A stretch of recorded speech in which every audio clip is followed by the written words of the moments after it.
नमस्कार दोस्तों, आपके साथ डॉक्टर रणधीर सिंह स्वतंत्र पत्रकार। बात करते हैं राहुल गांधी की। राहुल गांधी ने कहा कि जातीय जनगणना को कोई नहीं रोक सकता। लोकसभा में नेता प्रतिपक्ष राहुल गांधी ने शनिवार को कहा कि जातीय जनगणना कोई नहीं रोक सकता, चाहे राजनीतिक नुकसान हो जाए तब भी वह यह मुद्दा नहीं छोड़ेंगे। देश की जनता ने इसका ऑर्डर दे दिया है। प्रयागराज के एएमए सभागार में संविधान सम्मान सम्मेलन को संबोधित करते हुए राहुल गांधी ने कहा कि मैं काम याद करवाने के लिए नहीं करता हूं, मैं काम करने के लिए करता हूं। मुझे याद कुछ नहीं लेना।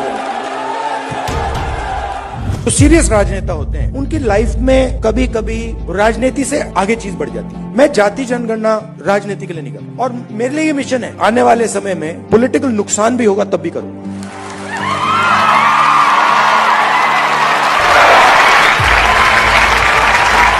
बोल रहे तो दीजिए। अच्छा सुनिए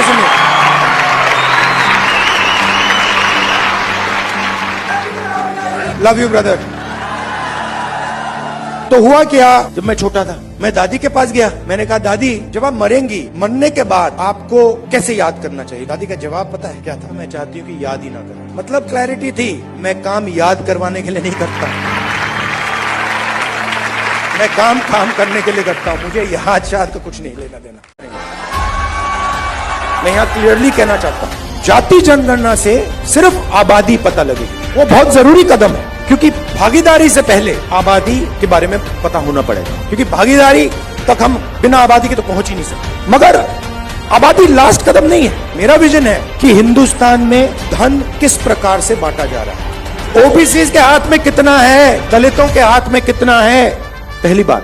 दूसरी बात, हिंदुस्तान के जो इंस्टीट्यूशंस हैं, ब्यूरोक्रेसी हो, जुडिशरी हो, मीडिया हो, इसमें इन लोगों की कितनी भागीदारी। आप लिख लो, अगर कोई सोचे कि जाति जनगणना को रोका जा सकता है, मैं आपको बता रहा हूं वो सपने। ये होगा ही होगा, इसको रोका नहीं जा सकता है। ना जाति जनगणना रोकेगा, ना सोशो इकोनॉमिक सर्वे रोकेगा, ना इंस्टीट्यूशनल सर्वे रोकेगा, ना 50% का बैरियर रहेगा। क्योंकि हिंदुस्तान की जनता ने ये मन बना लिया है, ऑर्डर आ गया है, जनता से ऑर्डर आ गया है। अब आपको प्रधानमंत्री जी को ये बात एक्सेप्ट कर देनी चाहिए और ऑर्डर लागू कर देना चाहिए। कोई काम नहीं करते क्योंकि उनका नाम हो जाएगा। उन्होंने कहा कि प्रधानमंत्री अगर जातीय जनगणना नहीं कराएंगे तो कोई और पीएम कराएगा, पर जातीय जनगणना होकर रहेगी। उन्होंने सुल्तानपुर के मोची रामचैत की कहानी सुनाते हुए कहा कि अभी सब कुछ देश के 10% लोगों तक ही सीमित है, 90% हुनरमंदों का योगदान नहीं लिया जा रहा है। राहुल गांधी ने कहा कि जातीय जनगणना पॉलिसी फ्रेमवर्क है, उसी तरह हमारा गाइड है, जैसे हमारा संविधान हमारा गाइड है। उन्होंने कहा आपको संविधान नहीं बचा पाएगा, बल्कि आपको संविधान बचाना है। जातीय जनगणना ही देश की भावी नीति को नींव रखेगी। जय हिंद, जय भारत।